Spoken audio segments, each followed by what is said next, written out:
আসসালামু আলাইকুম, সবাই কেমন আছি? শুনতে পাচ্ছ কিনা একটু বলো তো ভাই।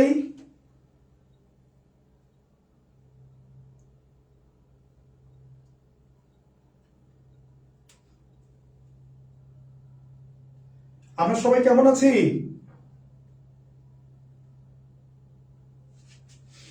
আমাদের আজকে অত্যন্ত গুরুত্বপূর্ণ বাংলা ক্লাস হবে ইনশাআল্লাহ। ক্লাসের জন্য তোমাদের আমাদের মৌমিতা ম্যাডাম চলে এসছে। সবাই একটু কমেন্ট করো যে তোমরা ক্লিয়ার শুনতে পাচ্ছ কিনা। সব একটু কমেন্ট করো যে ক্লিয়ার তোমরা শুনতে পাচ্ছ কিনা। একটু কমেন্ট করে জানাও যে তুমি ক্লিয়ার শুনতে পাচ্ছ কিনা। ইনশাআল্লাহ আজকে আমাদের ক্লাসে অত্যন্ত গুরুত্বপূর্ণ একটি ক্লাস হবে এবং এই ক্লাসে তোমরা সবাই অনেক অনেক বেশি উপকৃত হবা। সবাই একটু কমেন্ট করো ক্লিয়ার শুনতে পাচ্ছ কিনা। আমরা গতকালকে ইংরেজি ক্লাস নিয়েছিলাম, তোমরা স্বতঃস্ফূর্ত ভাবে কিন্তু পার্টিসিপেট করেছো এবং সেখানে আমাদের প্রায় 250-এর উপরে জয়েন ছিল প্রথম ক্লাসে। আজকে আশা করি সেটা 300-400 ছেড়ে যেতে পারে। তো আমরা সবাই একটু কমেন্ট করব, সবাই আমরা ক্লিয়ার শুনতে পাচ্ছি কিনা একটু কমেন্ট করে জানাবো। ওকে, সবাই একটু কমেন্ট করবো আমরা ক্লিয়ার শুনতে পাচ্ছি কিনা। আর আজকে আমাদের বাংলা ক্লাস হবে একটি ক্লাস অনলি।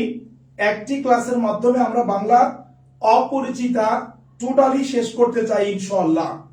সবাই একটু বলবো ইনশাআল্লাহ। আমি ম্যাডামকে কথা বলতে নিষেধ করেছি, আপাতত আমি কথা বলে নেই, তারপরে ম্যাডামের অনেক অনেক কথা তোমরা শুনবে ইনশাআল্লাহ। ওকে, সবাই একটু বলো আগে ক্লিয়ার শুনতে পাচ্ছ কিনা, ক্লিয়ার দেখতে পাচ্ছ কিনা। দেখো তো ম্যাডাম কমেন্ট করে কিনা। বোঝা যাচ্ছে, শোনা যাচ্ছে।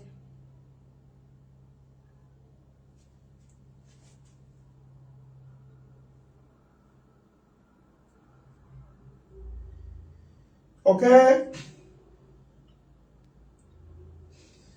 আচ্ছা তোমরা বলো গতকালকে তোমরা ইংরেজি ক্লাস করেছিলা এবং তোমাদের মনে আছে কিনা যে গতকালকে আমরা যে টপিকটা পড়িয়েছি সেই টপিকের উপরে কিন্তু আজকে অর্থাৎ আজ সোমবার রাত 10টায় কিন্তু আমরা পরীক্ষা নিব। টপিকের নাম হচ্ছে, সব একটু বলো তো টপিকের নাম কি। টপিকের নাম হচ্ছে uses of some special words or phrases. Uses of some special words or phrases এর উপরে কিন্তু আমরা আজকে পরীক্ষা নেব রাত 10টায়। এবং আজকে তোমাদের মৌমিতা ম্যাডাম যে ক্লাসটি নিচ্ছে এই ক্লাসটির উপরে আমরা আগামীকালকে রাত 10টায় পরীক্ষা নেব। অর্থাৎ আমাদের যেই দিন ক্লাস হবে আমরা এর পরের দিনে পরীক্ষা নেব। দেখো আমি কিন্তু সবার মধ্যে শেয়ার করে দিচ্ছি, যে ম্যাডামও কিন্তু শেয়ার করছে, তো তোমরা কেন শেয়ার করবে না। আর তোমরা জানো কিনা যে আমাদের 7 দিন 7টি ফ্রি ক্লাসের মাধ্যমে আমরা কিন্তু তোমাদেরকে গিফটেড করব। অর্থাৎ সেরা যে 10 জন থাকবে যে নিয়মিত ক্লাস করবে, যারা যে 10 জন নিয়মিত ক্লাস করবে এবং নিয়মিত পরীক্ষা দিবে, তাদের মধ্যে থেকে আমরা 10 জনকে পুরস্কৃত করব। পুরস্কার কি কি আছে সেটা আমরা একটু পরে দেখবো ইনশাআল্লাহ। আর আরেকটা বিষয় হচ্ছে আমাদের ইংরেজি এই কোর্সের সাথে কিন্তু বাংলা আইসিটি এই কোর্স এবং ক্লাসগুলো আমরা সম্পূর্ণ ফ্রিতে দিচ্ছি এবং ফ্রিতে দিব ইনশাআল্লাহ। সো তোমরা যারা ভর্তি হতে চাও আমাকে হোয়াটসঅ্যাপে নক দিবা। আমাদের এই কোর্সে টোটাল 1500 টাকা কোর্স ফি, কিন্তু আমরা তোমাদের জন্য এই ফ্রি ক্লাসের মধ্যে যদি ভর্তি হও, আমরা যদি তুমি ভর্তি হও তাহলে তুমি 1000 টাকা ডিসকাউন্ট পাবা। ওকে, আচ্ছা সাউন্ড ক্লিয়ার কিনা একটু বলো তো আমাকে, সবাই একটু বলো।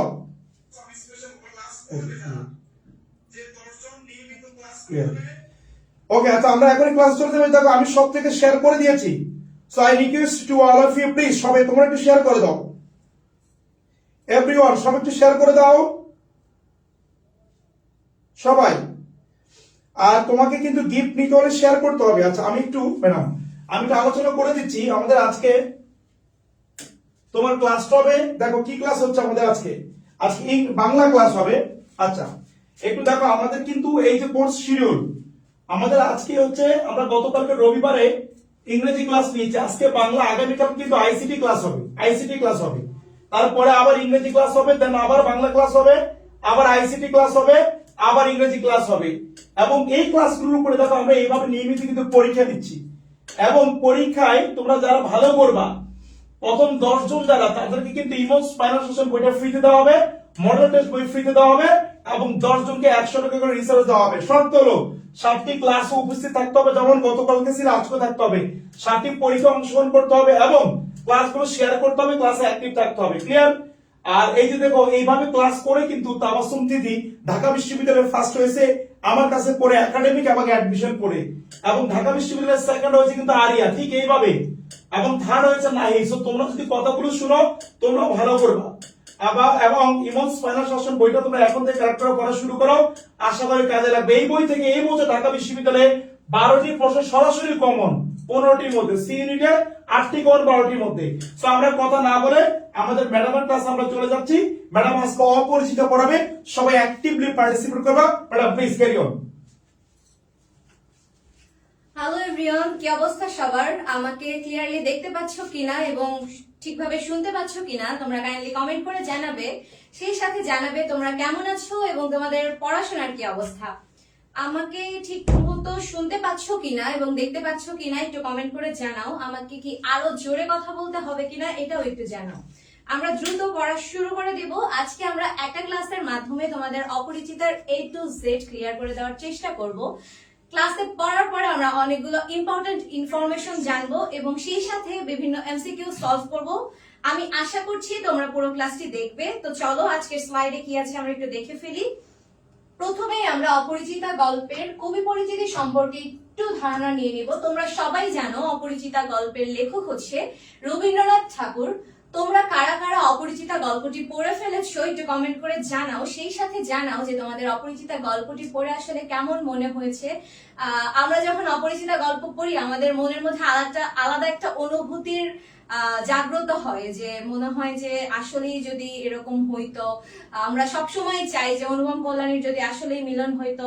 তো চলো এখন আমরা রবীন্দ্রনাথ ঠাকুর সম্পর্কে কিছু বেসিক ইনফরমেশন জানার চেষ্টা করব। দেখো প্রথমেই যে ইনফরমেশনটা আছে, রবীন্দ্রনাথ ঠাকুর কবিতা রচনা আরম্ভ করেন হচ্ছে 8 বছর বয়সে।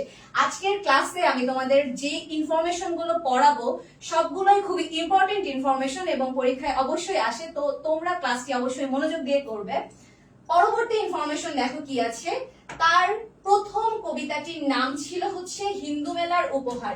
এই ইনফরমেশন গুলো বিভিন্ন পরীক্ষায় চলে আসে, তো তোমরা একটু নোট ডাউন করে ফেলবে। যেগুলা একটু বাড়তি ইনফরমেশন আছে কিন্তু ইম্পর্টেন্ট, এগুলো একটু তোমরা নোট ডাউন করে ফেলবে। পরবর্তীতে দেখো গ্রন্থাগারে প্রকাশিত প্রথম কাব্যগ্রন্থের নাম হচ্ছে কবি কাহিনী এবং এটির প্রকাশকাল হচ্ছে 1878 সাল। 1878 সালে তার প্রথম কাব্যগ্রন্থ প্রকাশ হয় এবং দ্বিতীয় প্রকাশিত কাব্যগ্রন্থ হচ্ছে বনফুল, প্রকাশকাল হচ্ছে 1880। বনফুলের কবিতাগুলো 1876 সালে জ্ঞানাঙ্কুর ও প্রতিবিম্ব পত্রিকায় প্রকাশিত হয়। এজন্য অনেকে বনফুলকে তার প্রথম কাব্য হিসেবে অভিহিত করে। তোমরা অনেকেই জানো যে আমরা এটা হিসেবেই জানি যে রবীন্দ্রনাথের প্রথম কাব্য হচ্ছে বনফুল। তো পরবর্তীতে কি আছে দেখো, তার প্রথম প্রকাশিত গীতিনাট্যের নাম হচ্ছে বাল্মীকি প্রতিভা এবং এটির প্রকাশকাল হচ্ছে 1881 সাল। তিনি 3টি গীতিনাট্য লিখেছে, বাল্মীকি প্রতিভা, কালমৃগয়া এবং মায়ের খেলা। এরপরে প্রথম প্রকাশিত উপন্যাসের নাম হচ্ছে বউ ঠাকুরনীর হাট এবং এটি প্রকাশ হয় হচ্ছে 1883 সালে। কবি শান্তিনিকেতনে পাকাপাকি ভাবে বসবাস শুরু করে 1901 সালে। এই ইম্পর্টেন্ট ইনফরমেশনটা একটু টুকে নিও যে তিনি কবে থেকে শান্তিনিকেতনে পাকাপাকি ভাবে বসবাস শুরু করে। এবং কবি শান্তিনিকেতনে ব্রহ্মচার্যশ্রম নামে একটি আবাসিক বিদ্যালয় স্থাপন করে হচ্ছে 1901 সালে। তো 1901 সালে কবি দুইটা কাজ করে, শান্তিনিকেতনে পাকাপাকি বসবাস শুরু করে এবং ব্রহ্মচার্যাশ্রম নামে একটি আবাসিক বিদ্যালয় স্থাপন করে।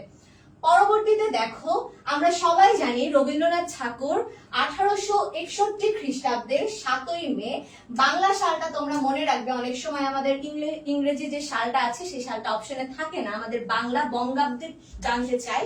তো দেখো 1268 বঙ্গাব্দের 25শে বৈশাখ কলকাতার জোড়াসাঁকোর ঠাকুর পরিবারে জন্মগ্রহণ করে। এটা খুবই ইম্পর্টেন্ট যে কলকাতার জোড়াসাঁকোর ঠাকুর পরিবারে রবীন্দ্রনাথ ঠাকুর জন্মগ্রহণ করে। পিতা হচ্ছে মহর্ষি দেবেন্দ্রনাথ ঠাকুর, মাতা হচ্ছে সারদা দেবী, এবং তার কিছু ছদ্মনাম আছে। আমরা সবাই এই ছদ্মনামটা জানি যে তার ছদ্মনাম হচ্ছে ভানু সিংহ ঠাকুর। তোমাদের স্লাইডে আরো কিছু ইনফরমেশন দেওয়া আছে, দেখো ষষ্ঠীচরণ দেব শর্মা, বাণী বিনোদ, বিদ্যা বিনোদ, শ্রীমতী কনিষ্ঠা, শ্রীমতী মধ্যমা, এই নামগুলো তোমরা লিখে রাখবে বা এই নামগুলো তোমাদের আসে।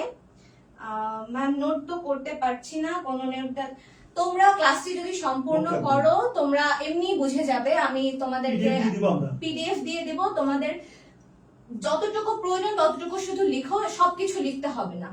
ক্লাসটি মনোযোগ দিয়ে করো। এবং রবীন্দ্রনাথ ঠাকুর 1941 খ্রিস্টাব্দের। ম্যাডাম যা লিখছে তোমার এটা লেখার কিচ্ছু দরকার নাই, আমরা ক্লাস শেষে পিডিএফটা দিয়ে দিব। তবে ক্লাস পিডিএফ পাওয়ার জন্য তোমাকে যেটা করতে হবে, ক্লাসটা শেয়ার করতে হবে। তুমি শেয়ার করে তোমার টাইমলাইনে রেখে দাও এবং ফ্রেন্ডদেরকে মেনশন করে কমেন্ট করো, তাহলে আজকের ক্লাসের পিডিএফটা আমরা ক্লাসের পর তোমাদেরকে দিয়ে দিব। ওকে, গুড। আচ্ছা দেখো, মৃত্যু সালটা মনে রাখবে 1941 খ্রিস্টাব্দের 7ই আগস্ট, 1348 বঙ্গাব্দের 22শে শ্রাবণ জোড়াসাঁকোর ঠাকুর বাড়িতে রবীন্দ্রনাথ ঠাকুর মারা যায়।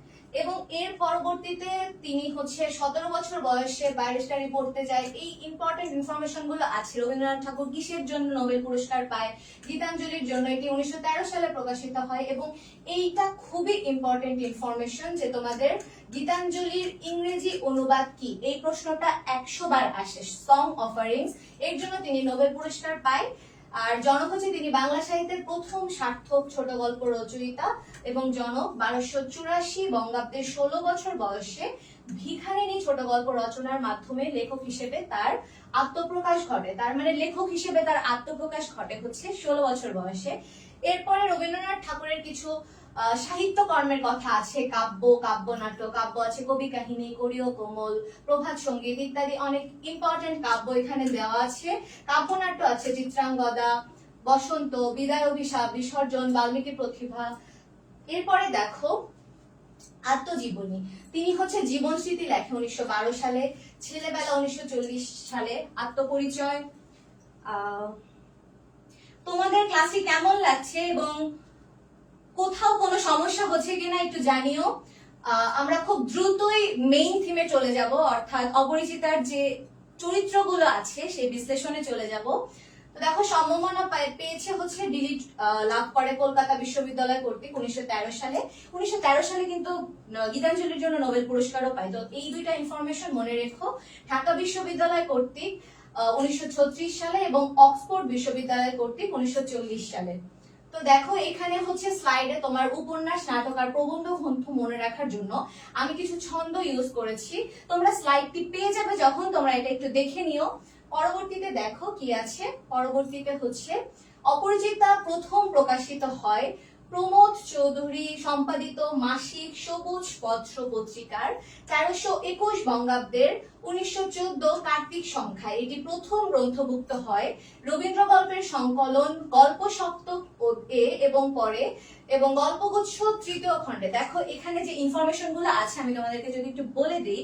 অপরিচিতা হচ্ছে কোন পত্রিকায় প্রকাশিত হয়, তোমাদের মনে রাখবে যেটি সবুজ পত্র পত্রিকায় প্রকাশিত হয়। এবং সংখ্যার কথা আমরা মাঝে মাঝে ভুলে যাই, যে পত্রিকার নামটা তো মনে আছে কিন্তু কোন সংখ্যায় প্রকাশ হচ্ছে এটা তো মনে করতে পারছি না। কিন্তু এই ইনফরমেশনটাই তোমাদের পরীক্ষায় আসবে যে অপরিচিতা গল্প সবুজ পত্র পত্রিকার কোন সংখ্যায় প্রকাশিত হয়। তোমরা এই কার্তিক নামটা মনে রাখবে। কার্তিক নামটা মনে রাখবে এই জন্য যে কার্তিক মাসে বিয়ে হয় না হিন্দুদের, তো অনুপমেরও বিয়ে হয় নাই। তো এই থিওরিটা মাথায় রাখবে যে অনুপমের বিয়ে হয় না, কার্তিক মাসে বিয়ে হয় না। তো এই জন্য তোমাদের দেখবে যে মনে থাকবে। আমি যখন পড়েছি ইন্টারে তখন আমার ওই যে সেই ইনফরমেশনটা মাথায় ঢুকে গিয়েছিল যে কার্তিক মাসে বিয়ে হয় না, অনুপমেরও বিয়ে হয় না। এখন আমি এই থিওরিতেই এটা মেমোরাইজ করতে পারি। তো দেখো, আমরা আসলে মেইন পার্টে এখন চলে যাব। অপরিচিতা গল্পের অন্তর্নিহিত ভাবটা এখানে লেখা আছে, অন্তর্নিহিত ভাবটা একটু দেখে নিবে।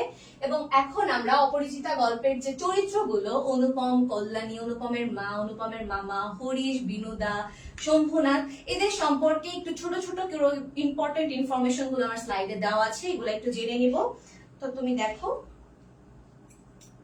আচ্ছা, তোমরা কি ক্লাসটা শেয়ার করেছো? ফ্রেন্ডদেরকে একটু মেনশন দিয়ে দাও, ক্লাসে একটু শেয়ার করে দাও। তোমার সাথে যেন তারা উপকৃত হয় সেই বিষয়টা ইনশিওর করো। ক্লাসটা একটু শেয়ার করে দাও। আমরা এখন ইন্টারেস্টিং অংশে চলে যাচ্ছি। দেখো, অনুপমের সম্পর্কে এই কয়েকটা ইনফরমেশনের মাধ্যমে আমাদের খুব পাঠ্যে যা আছে তার ম্যাক্সিমাম জিনিস আমি ফুটিয়ে তোলার চেষ্টা করেছি। আমার এখানে যা আছে এর বাইরে তোমাদের কিছু পড়তে হবে না। আচ্ছা, তোমরা ক্লাসে একটু শেয়ার করে দাও, এবং ক্লাসে ফ্রেন্ডদেরকে একটু মেনশন দিয়ে দাও। তো দেখো, এখানে অনুপমের চরিত্রের সম্পর্কে বা অনুপমের কিছু উক্তি নিয়ে আলোচনা করা হয়েছে। অনুপম হচ্ছে অপরিচিতা গল্পের গল্পকথক। আমরা সবাই জানি অপরিচিতা গল্প হচ্ছে অনুপমের গল্পের মাধ্যমে, মানে অনুপম প্রকাশ করেছে, অনুপমের নিজের ভাষায় গল্পটা বর্ণনা করা হয়েছে। তো অপরিচিতা গল্পের গল্পকথক হচ্ছে অনুপম। অনুপম গল্পের অন্যতম প্রধান চরিত্র। আমরা জানি যে অনুপম হচ্ছে এই অপরিচিতা গল্পের মেইন ক্যারেক্টার। ব্যক্তিত্বহীন ও পরনির্ভরশীল। অনুপম হচ্ছে ডিপেন্ডেন্ট, ওই মায়ের কোলে কোলে মানুষ, মামার কথা ছাড়া নড়তে পারে না, তার কোনো আসলে পার্সোনালিটিই নাই, মানে একজনের উপর নির্ভর, যে অন্য কেউ যেটা বলবে সেটাই সে করবে। দেখো, বিয়ের সময় বয়স ছিল হচ্ছে 23 বছর, কিন্তু বর্তমান বয়স হচ্ছে 27 বছর। এই ইনফরমেশন দুইটা ইম্পর্টেন্ট, যে বিয়ের সময় তার বয়স কত ছিল এবং বর্তমানে অনুপমের বয়স কত, বা গল্প শেষের দিকে অনুপমের বয়স আসলে কত ছিল, তখন ছিল হচ্ছে 27 বছর। অনুপমের আসল অভিভাবক হচ্ছে অনুপমের মামা, যিনি ছিল অনুপমের চেয়ে 6 বছরের বড়। অনুপমের চেয়ে 6 বছরের বড় ছিল অনুপমের মামা। মামার কথা ছাড়া অনুপম আসলে চলতে পারতো না। আচ্ছা, শেয়ার করেছি, জানি না কিভাবে মেনশন করে। তোমরা ক্লাসটা শেয়ার করে দাও, ফ্রেন্ডদেরকে মেনশন দিয়ে দাও, আর ক্লাসে একটু মনোযোগ দাও। দেখো, এখানে অনুপমের বাবা ছিল হচ্ছে উকিল। অনুপমের বাবা ওকালতি করতো এবং অনুপমের 27 বছরের জীবনটা বড় নয়। তোমরা সবাই জানো অপরিচিতা গল্পের শুরুটাই হয়েছিল এই জীবনটা না দৈর্ঘ্যের হিসেবে বড়, না গুণের হিসেবে, মানে অনুপমের জীবনটা নিয়ে সে খুবই হতাশ, না এটা খুব বেশি বয়স, না এই বয়সের মনে কোনো গুণ আছে, সে খুবই ডিপ্রেসড। আর অনুপমকে তুলনা করা হয়েছে মাকাল ফল শিমুল ফুলের সাথে। মাকাল ফল আর শিমুল ফুল, তোমরা জানো যে এখন বসন্ত চলছে, আমরা রাস্তায় ঘাটে প্রায় শিমুল ফুল দেখতে পাই। শিমুল ফুল কিন্তু খুবই সুন্দর একটা ফুল, আর মাকাল ফল দেখতে আরো সুন্দর, কিন্তু এই দুইটার আসলে কোনো মানে গুণাগুণ নেই, এগুলো শুধু দেখতেই সুন্দর, এগুলো আমাদের কোনো কাজে আসে না। মাকাল ফলের ভেতরে শ্বাস আর শ্বাস, কোনো কাজে না, ওটা খাওয়া যায় না। আর শিমুল ফুলও আমাদের কোনো কাজে লাগে না। কিন্তু এখানে বোঝানো হয়েছে যে অনুপম দেখতে খুবই সুন্দর, কিন্তু ওর আসলে কোনো গুণ নাই, কোনো যোগ্যতা নেই। এখন দেখো, অন্নপূর্ণার কোলে গজাননের ছোট ভাই হচ্ছে অনুপম। এখানে অন্নপূর্ণা মানে হচ্ছে দেবী দুর্গাকে বোঝায়, অন্নপূর্ণা মানে। আর গজানন হচ্ছে গজ আনন্দ যার মানে এখানে হচ্ছে গণেশকে বোঝানো হয়েছে। এবং গণেশের ছোট ভাই হচ্ছে কার্তিক। গণেশ হচ্ছে অগ্রজ এবং অনুপম ছিল হচ্ছে কার্তিকের সাথে তুলনা করা হয়েছে, মানে ওই কোলে কোলে মানুষ। কার্তিককে দুর্গা সবসময় কোলে কোলে মানুষ করেছে, এজন্য বলা হয়েছে অন্নপূর্ণার কোলে গজাননের ছোট ভাইটি। আচ্ছা, সিয়াম বলেছে ম্যাম কেমন আছেন? ভালো আছি, ক্লাসটি মনোযোগ দিয়ে করো। দেখো, এর পরবর্তীতে কি আছে? পরবর্তীতে আছে অনুপমের মা। অনুপমের মা সম্পর্কে আমরা একটু জানি। অনুপমের মা একজন সন্তান বৎসল নারী, মানে ওই অনুপমকে খুবই আগলায় রাখতে চায়, এজন্য সন্তান বৎসল নারী বলা হয়েছে। অনুপমের মা হচ্ছে গরিব ঘরের মেয়ে ছিল। অনুপমের বাবার ওকালতির টাকায় অনুপমদের অবস্থার পরিবর্তন ঘটে, কিন্তু অনুপমের মায়ের মাঝে ধন সম্পত্তির অহংকার ছিল। অনুপমের বাবা তাদের অবস্থার উন্নতি ঘটিয়ে যাওয়ার পরেও অনুপমের মার মনটা হচ্ছে ওই ছোট লোকই ভাবটাই থেকে যায়, সে আসলে বড় মানসিকতার কেউ হয়ে উঠতে পারে না। অনুপমের মা নিজেরা যে ধনী সে কথা নিজেও যেমন ভোলেন না, তেমনি তার সন্তান অনুপমকেও ভুলতে দেয় না। তারা যে এখন আসলে ধনী এই কথাটা সে তো নিজে কখনো ভুলেও না, অনুপমকেও সবসময় রিমাইন্ডার করায় আমরা কিন্তু বড় লোক। তো দেখো, অনুপমের মায়ের হাতে বড় হয়েছে অনুপমের মায়ের হাতে বড় হয়েছে। উত্তম পুরুষের বর্ণিত অপরিচিতা গল্পের প্রধান কেন্দ্রীয় চরিত্র হচ্ছে কল্যাণী। কল্যাণীর বাবা হচ্ছে শম্ভুনাথ সেন, পেশায় ছিল একজন ডাক্তার। দেখো, কল্যাণী আমাদের মেইন যে ক্যারেক্টার দুটো সেটি হচ্ছে অনুপম আর কল্যাণী। এখানে কল্যাণী হচ্ছে এই গল্পের নায়িকা এবং তার যে বাবা ছিল শম্ভুনাথ সেন, তিনি ছিল হচ্ছে ডাক্তার। কল্যাণীর চরিত্রের মধ্যে পাওয়া যায় নির্মল দীপ্তি, শুচি শুভ্র সৌন্দর্য, সহজ গতি, বলিষ্ঠ ব্যক্তিত্ব এবং প্রতিবাদী চেতনা। সেই মেয়েটা সাদামাটা ছিল ঠিকই, কিন্তু তার মধ্যে একটা সাহসিকতা, প্রতিবাদী একটা টেন্ডেন্সি ছিল। পরবর্তীতে দেখো কল্যাণীর সাথে অনুপমের বিয়ে না হওয়ার কারণ ছিল মামার হীন মানসিকতা, অনুপমের অসহায়ত্ব এবং শম্ভুনাথ বাবুর আত্মমর্যাদা। ওই যখন শম্ভুনাথ বাবুকে বলা হয়েছিল যে সোনার গয়না পরখ করে দেখবে, তখন তার আত্মসম্মানে অনেক লাগে এবং পরবর্তীতে সে তাদের হাতে মেয়ে দেয় না। পরবর্তীতে দেখো কি আছে, তোমরা ক্লাসটি শেয়ার করেছো কিনা জানাও, ক্লাসটি শেয়ার করেছো কিনা জানাও এবং ক্লাসটি তোমাদের কেমন লাগছে সেটিও জানাও। দেখো এখন আমরা যে বিষয়টি নিয়ে পড়বো সেটি হচ্ছে এই কল্যাণী চরিত্রের কিছু ইম্পর্টেন্ট ইনফরমেশন আছে।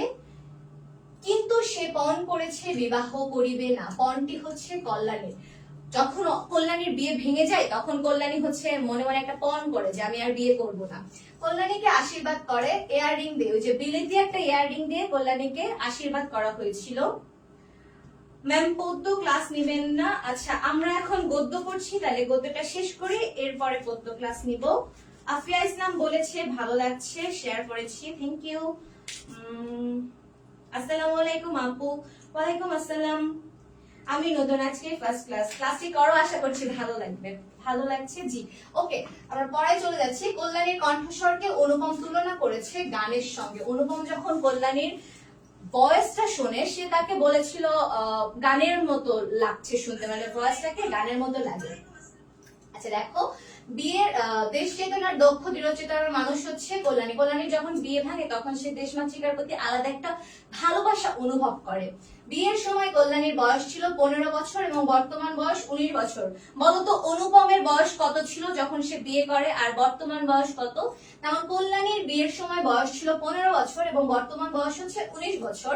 কল্যাণীর বাবা শম্ভুনাথ বাবুর বন্ধু পেশায় ছিলেন একজন উকিল। কল্যাণী মেয়েদের শিক্ষার ব্রত গ্রহণ করেছিল। মাতৃভূমির প্রতি ভালোবাসা, নারীর প্রতি মমত্ববোধ এবং সংসারের স্বপ্নভঙ্গ। কল্যাণীর যখন বিয়ে ভেঙে যায় তখন তো তার সংসার করা হবে না, তার সংসারের যে একটা স্বপ্ন ছিল সেটা ভেঙে যায়। এরপরে সে দেশমাতৃকার সেবায় নিজেকে নিয়োজিত করে। সে বলিল মাতৃ আজ্ঞা, এখানে সে হলো কল্যাণী।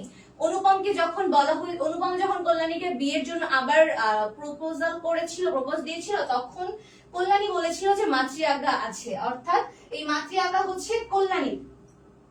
আচ্ছা চলো না, আমরা গাড়ি ছাড়িব না, কল্যাণী উক্তিটি বলেছিলেন হিন্দিতে। ওই যে তারা ট্রেনে যাত্রা করছিল, তখন হচ্ছে ইংরেজি কিছু সাহেব আসছিল, তাদেরকে বলেছিল সিট থেকে উঠে যেতে, তখন কল্যাণী খুব আত্মবিশ্বাস নিয়ে বলেছিল না আমরা গাড়ি ছাড়িব না। এখন দেখো এটি বলেছিল হিন্দিতে। অনুপমের বন্ধু হরিশ সম্পর্কে আমরা একটু জানবো। অনুপমের বন্ধু ছিল হচ্ছে হরিশ। অনুপমের বিয়ের জন্য পাত্রী নির্বাচন করে হরিশ। হরিশ কাজ করে বা চাকরি করে কানপুরে। এই প্রশ্নটা আসে যে অনুপমের বন্ধু হরিশ কোথায় কাজ করে বা চাকরি করে? কানপুরে। হরিশ ছুটিতে কলিকাতায় এসেছিল।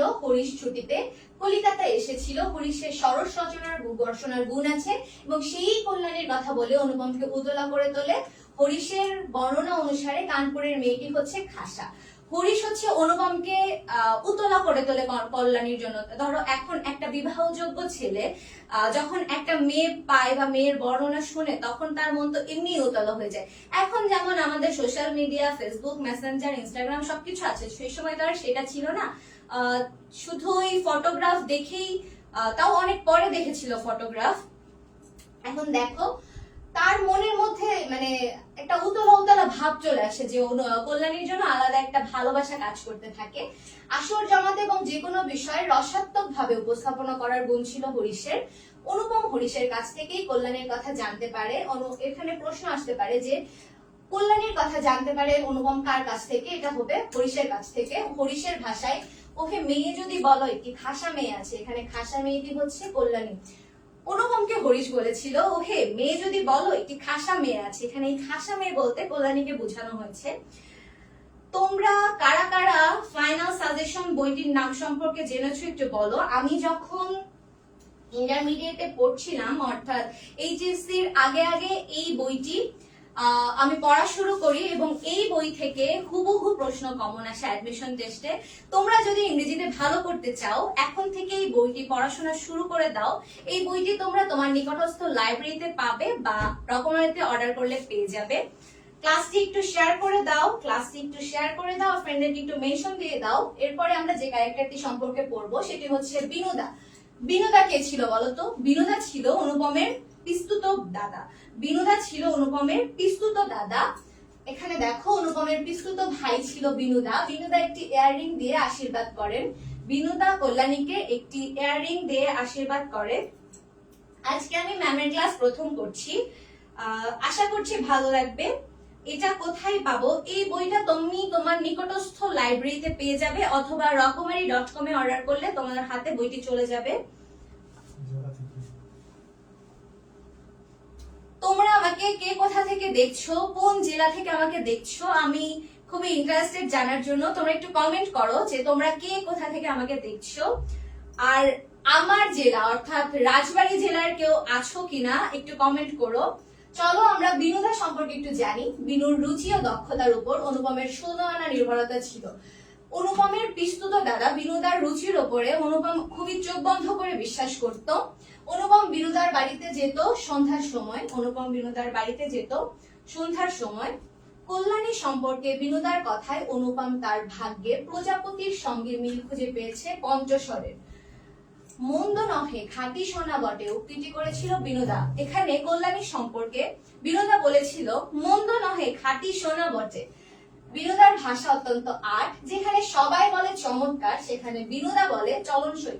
ধরো আমরা যখন একটা জিনিস দেখি, যে জিনিসটা আমাদের চোখে খুবই সুন্দর লাগছে, আমরা বলি ওয়াও জিনিসটা কত সুন্দর। কিন্তু বিনোদা যখন কোন খুব সুন্দর একটা জিনিস দেখে, তখন বিনোদা চমৎকার বলে না, তখন বিনোদা বলে চলনসই, মানে উনি আর কি চলে, মানে তার ভাষা খুবই আট, সে খুবই আট ভাবে কথা বলে। তো দেখো বিনোদার প্রত্যেকটি কথা অনুপমের মনে স্ফুলিঙ্গের মতো আগুন জ্বালিয়ে দিয়েছিল, কারণ বর্ণনার ভাষা সংকীর্ণ বলে। ধরো একটা মানুষ এমনি আট ভাষায় কথা বলে। কল্যাণী যখন বর্ণনা দিয়েছিল অনুপমের পিস্তুত দাদা, তখন অনুপম আরো বেশি উতলা হয়ে গিয়েছিল যে বিনোদার ভাষা এত আট, সে বলতেছে খাঁটি সোনা, তার মানে কল্যাণীর রূপ না জানি কতটাই সুন্দর। আচ্ছা রাজবাড়ি থেকে দেখছে রাকিব আহমেদ। আচ্ছা রাজবাড়ি, আসসালামু আলাইকুম আপু, আজকে আমার ফার্স্ট ক্লাস, শেরপুর থেকে দেখছি। আচ্ছা আমি বেশ কিছুদিন আগে শেরপুর গিয়েছিলাম। সাতকানিয়া, চট্টগ্রাম, সুনামগঞ্জ, কুমিল্লা জেলা, ভাঙ্গা, ফরিদপুর, পাবনা, নোয়াখালী, কুষ্টিয়া, সবাই ক্লাসে থাকো। আশা করছি আজকের ক্লাসটি তোমাদের ভালো লাগবে। এখন চলো কল্যাণীর বাবা সম্পর্কে একটু জানি। কল্যাণীর বাবা হচ্ছে পরোপকারী সুপুরুষ, সত্যবাদী, ঋষিতুল্য মানুষ শম্ভুনাথ সেন কল্যাণীর বাবা। শম্ভুনাথ সেন ছিল কল্যাণীর বাবা। তার বয়স 40-এর কিছু এপারে বা ওপারে, ওই 40-এর একটু বেশিও হইতে পারে কমও হইতে পারে। তার এই যে বর্ণনাটা দেওয়া আছে, চুল কাঁচা, গোফে পাক ধরতে আরম্ভ করেছে মাত্র, এই ইনফরমেশন দুইটা খুবই ইম্পর্টেন্ট। তার বাবা সম্পর্কে যদি কোনো প্রশ্ন আসে, এই ইনফরমেশন গুলো আসে। তিনি পেশায় ছিলেন একজন ডাক্তার। অনুপমের বাবা পেশায় ছিল উকিল, আর কল্যাণীর বাবা পেশায় ছিল ডাক্তার। শম্ভুনাথ সেনের বন্ধুর পেশা ছিল উকিল। লোকটা নিতান্ত নির্জীব, একেবারে কোনো তেজ নাই। শম্ভুনাথ সম্পর্কে অনুপমের মামার উক্তি। কল্যাণীর বাবা খুবই চুপচাপ থাকে, কথা কম বলে, এজন্য অনুপমের মামার মতে লোকটা হচ্ছে নিতান্ত নির্জীব এবং কোনো তেজ নাই। তার মতে মেয়ের বাবার একটু তেজ কম থাকাই ভালো, মানে একটু কম কথা বলবে, সবসময় ছেলের পক্ষের ওখানে কথা মেনে টেনে চলবে, মানে সবসময় অনুপমের ওই মামার মা হচ্ছে একটা ডোমিনেটিং মেন্টালিটি ক্যারি করে। তো দেখো শম্ভু তিনি শান্ত প্রকৃতির হয়েও গল্পে একজন দৃঢ়চেতা মানুষ হিসেবে আত্মপ্রকাশ করেছে। যখন শম্ভুনাথ বাবু গয়না পরখ করতে বলে, তখন সে বলেছে যে আমার মেয়ের গয়না আমি চুরি করব, এটা যারা মনে করে তার হাতে আমি মেয়ে দিতে পারি না। এই যে একটা চুপচাপ মানুষ, সে কি এত বড় একটা কথা বলতে পারে? তোমরা বলো, সে তো এত বড় একটা কথা বলতে পারে না, কিন্তু এই ক্যারেক্টারে সে খুবই দৃঢ়চেতা একজন মানুষ হিসেবে আত্মপ্রকাশ করেছে। শম্ভুনাথ বাবু পশ্চিমে গিয়ে বসবাস করত বংশ মর্যাদা রক্ষার্থে, কারণ তাদের একসময় লক্ষ্মীর মঙ্গল ঘট ভরা ছিল। পরবর্তীতে সময়ের সাথে সেটি যখন নষ্ট হয়ে যায়, তখন সে মান সম্মান বাঁচাতে বা বংশ মর্যাদা রক্ষার জন্য পশ্চিমে গিয়ে বাস করত। কল্যাণীর বাবা একজন আত্মমর্যাদা বোধ সম্পন্ন দৃঢ়চেতা ব্যক্তি, অন্যায়ের ক্ষেত্রে প্রতিবাদী এবং একজন আদর্শ পিতা। বোঝা শক্ত, কারণ তিনি না বড়ই চুপচাপ। এখানে তিনি হলেন শম্ভুনাথ সেন। বোঝা মুশকিল, কেননা তিনি বড়ই চুপচাপ। এখানে তিনি হলো শম্ভুনাথ সেন, কারণ শম্ভুনাথ সেন খুব চুপচাপ থাকে। আচ্ছা তোমরা ক্লাসে একটু শেয়ার করে দাও, ক্লাসটা একটু শেয়ার করে দাও, আমরা খুব দ্রুত এমসিকিউ তে প্রবেশ করব। এমসিকিউ তে যাওয়ার আগে ক্লাসটি একটু শেয়ার করে দাও। খুব ইম্পর্টেন্ট কিছু ইনফরমেশন, খুব ইম্পর্টেন্ট কিছু এমসিকিউ আজকে তোমাদের স্লাইডে থাকছে, আশা করছি তোমরা অনেক এনজয় করবে। ক্লাসটি একটু শেয়ার করে দাও। আমরা পরবর্তী স্লাইডের পেজে দেখো কি আছে অনুপমের মামা সম্পর্কে। এই লোকটা ভারী ভেজালের একটা মানুষ, তাই না বলো? এই একমাত্র এই লোকটার জন্য অনুপম কল্যাণীর মিলন আমরা দেখতে পারলাম না। দেখো অনুপমের মামা সম্পর্কে কি বলা হয়েছে। অনুপমের আসল অভিভাবক ছিলেন তার মামা। অনুপমের আসল অভিভাবক ছিলেন তার মামা, মানে অনুপম হচ্ছে ওই মামার কথায় উঠতো বসতো, এর বাইরে কোনো কিছু বলার তার কোনো মানে সাহসী ছিল না। অনুপমের মামা তার চেয়ে 6 বছরের বড়। আমরা কিন্তু এর আগে আমি বলে ফেলেছি যে তার মামা তার চেয়ে বছর 6 বড়। অনুপমের মামা তাদের সংসারকে ফলগুড় বালির মতো নিজের অন্তরে শুষে নিয়েছে, মানে তাদের সংসারকে সেই ফলগুড় বালির মতো নিজের অন্তরে শুষে নিয়েছে। পুরো গল্পে তাকে অর্থলোভী, স্বার্থপর, হীন মানসিকতা সম্পন্ন চতুর মানুষ হিসেবে দেখতে পাই। সে খুবই লোভ, তার অনুপমের বিয়ের ক্ষেত্রে তার অনেকগুলা প্রপোজাল সে রিজেক্ট করে ফেলে, এই জন্য যে হয়তো মেয়ের বয়স বেশি ছিল আর মেয়েরা গরিব ছিল। এই মেয়েদের কল্যাণীদের যেমন কম কিন্তু দিতে তারা কসুর করিবে না, এমন একটা ব্যয় সে খুঁজতেছিল। তো সে হচ্ছে অর্থলোভী, স্বার্থপর এবং হীন মানসিকতা এবং চতুর মানুষ। সে নিজেকে অনেক চালাক মানুষ মনে করে। মামার অস্থি মজ্জায় জড়িত ছিল টাকার প্রতি আসক্তি, মানে তার অস্থি মজ্জায়, মানে বলি না যে তোর মজ্জায় মজ্জায় শয়তানি, তার অস্থি মজ্জায় ছিল হচ্ছে টাকার প্রতি লোভ। এখন দেখো, আচ্ছা শেয়ার করেছি, তোমরা ক্লাসটি একটু শেয়ার করে দাও। আমরা খুব দ্রুত এমসিকিউ তে চলে যাব, তার আগে ক্লাসটা একটু শেয়ার করে দাও। এখন দেখো, ধনীর কন্যা মামার অপছন্দ, কারণ মাথা উঁচু করে চলবে। এখন অনুপমের জন্য যদি তাদের ফ্যামিলিতে একটা ধনীর কন্যা আসে, তাহলে তো অনুপম বা অনুপমের মা বা অনুপমের মামাকে ওই মেয়ে তোয়াক্কা করবে না, কারণ সে তো তার অঢেল আছে, সে কেন তাদের কাছে মাথা নিচু করবে। কিন্তু অনুপমের মামা চায় যে তাদের ঘরে এমন মেয়ে আসুক যার কম আছে, যার বাবার কিন্তু দিতে কোনো আপত্তি করবে না, কিন্তু মেয়ে হোক একটু গরিব, মানে তাদের কথায় উঠবে বসবে এরকম একটা মেয়ে সে চায়। পৃথিবীতে অনুপমের ভাগ্য দেবতার প্রধান এজেন্ট ছিল তার মামা, মানে ওই অনুপমের ভাগ্য লিখতো তার মামা। অনুপম কি করবে না করবে, অনুপমের ভবিষ্যৎ কি হবে, অনুপমের সব এভরিথিং দেখভাল করতে হচ্ছে তার মামা। এখন দেখো, অনুপমের ওপর তার মামার ছিল একচ্ছত্র আধিপত্য, মানে ওই যে বলে না, একটা মানুষকে আমি সবসময় ডোমিনেট করতেছি যে তুই এটাই করবি, তোকে এটাই করতে হবে, এর বাইরে তুমি যাইতে পারবে না। তো ওর মামা সবসময় ওকে এভাবেই ডোমিনেট করতে করতে বড় করেছে। অনুপমের মামা যে ধরনের বেহাই পছন্দ করতেন যাকে শোষণ করা যাবে, ওই অনুপমের মামা হচ্ছে এমন বিয়ে চায় যে যার কম আছে কিন্তু তাকে দিতে পারবে। শোষণ করা বলতে কি বোঝায়, যে আমি তার থেকে সব শুষে নিব। এরপরে দেখো, বয়স বেশি হলেও কল্যাণীকে মামার পছন্দের কারণ হচ্ছে পণের টাকার প্রতি ভীষণ লোভ। কল্যাণীর বয়স ছিল 15, কিন্তু তাদের মতে যে কল্যাণীর বয়স একটু বেশি, কারণ মেয়েদের 15 সে সময় ধারণা করা হতো যে 15 বছর হয়ে গেছে মানে মেয়ের তো একটু বয়স বেশি। কিন্তু এরপরেও এই কল্যাণীকে বিয়ে দেওয়ার জন্য বা কল্যাণীকে ঘরে আনার জন্য তারা রাজি হয়ে গেছিল, কারণ পণের টাকার ভীষণ লোভ। কারণ কল্যাণীর বাবা অনেক টাকা, অর্থ সম্পত্তি, গয়না দিতে চেয়েছিল, এজন্য তারা ওই বয়সের বিষয়টাতে অতটা ফোকাস করে নাই। এখন দেখো, আমরা বোর্ড এমসিকিউতে যাওয়ার আগে 2026 সালের 26-27 এইচএসসির জন্য আমাদের ইংরেজি কোর্স চালু হচ্ছে, যেটির কোর্স মূল্য হচ্ছে 1500 টাকা, এবং ইংরেজি কোর্সের সাথে তোমরা বাংলা এবং আইসিটি ফ্রি পাচ্ছ। আমাদের এই 7 দিনের লাইভ ক্লাস চলাকালীন যদি তোমরা কোর্সটি কিনে ফেলো, তাহলে তোমরা 1000 টাকা ডিসকাউন্ট পাচ্ছ। হ্যাঁ, 1000 টাকা ডিসকাউন্টে তোমরা এই কোর্সটি পেয়ে যাচ্ছ মাত্র 500 টাকা। তোমরা কি একটু ভাবতে পারছো যে ইংরেজির সাথে বাংলা আইসিটি ফ্রি এবং কোর্স ফি মাত্র 500 টাকা। সো তোমরা দেরি না করে এই 7 দিন লাইভ ক্লাস চলাকালীন তোমরা কোর্সটি কিনে ফেলো, আশা করছি তোমাদের অনেক উপকার হবে। আমরা এখন গুরুত্বপূর্ণ কিছু বোর্ড এমসিকিউ তে চলে যাব, এবং তার আগে ক্লাসটি একটু শেয়ার করে দাও। এমসিকিউ এ আমরা ফাটাফাটি হাড্ডাহাড্ডি লড়াই করব, তার আগে ক্লাসটি শেয়ার করে দাও, ফ্রেন্ডদেরকে মেনশন দিয়ে দাও যে আমরা এখন এমসিকিউ সলভ করব। ক্লাসটি একটু শেয়ার করে দাও, ফ্রেন্ডদেরকে একটু মেনশন দিয়ে দাও, এবং তোমাদের যতটুকু পড়িয়েছি এর মধ্যে কোনো জায়গায় কোনো সমস্যা আছে কিনা, বা এই গল্পে তোমাদের অন্য কোনো সমস্যা আছে কিনা কমেন্টে জানাতে পারো। আমরা এখন এমসিকিউ সলভে চলে যাব। দেখো 1 নম্বর প্রশ্ন কি আছে, আমি যা বলিব তাই হইবে অপরিচিতা গল্পে উক্তিটি কার? 1 নম্বর প্রশ্নটা ভালো মতো দেখো এবং তোমরা দ্রুত আনসার করবে। আমি যা বলিব তাই হইবে অপরিচিতা গল্পে এই উক্তিটি কার? অপরিচিতা গল্পে এই উক্তিটি কার বলো তো? অপরিচিতা গল্পে এই উক্তিটি কার? অনুপমের, শম্ভুবাবুর, কল্যাণীর নাকি মামার? অপশনগুলো দেখো। অপশন এ আছে অনুপমের, অপশন বি আছে শম্ভুবাবুর, সি আছে কল্যাণীর এবং ডি আছে মামার। আমি যা বলিব তাই হইবে অপরিচিতা গল্পের উক্তিটি কার? আমরা সবাই জানি অপরিচিতা গল্পে এরকম ডোমিনেটিং মেন্টালিটি ছিল হচ্ছে অনুপমের মামার।